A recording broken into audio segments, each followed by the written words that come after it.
Welcome to Whitehorse, and as they say, the view from the top is always better.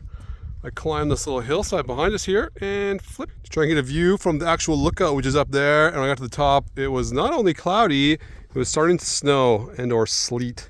But oh my God, look at that view over the city over there to the right and the lakes below. And the autumn colors, yellow and green. Pretty nice. Let's check in with everybody here. Goose, 30,000+ K this year. How you feeling?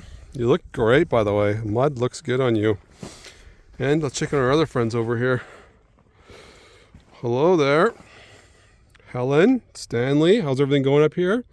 Oh my God, Kix, thanks so much for having us along the adventure. We're really having a good time. We love traveling, especially by motorbike. Well, that's quite nice of you to say. You heard it here first. The monkey and the zebra love to travel. And who wouldn't with views like this? Welcome to Whitehorse, baby.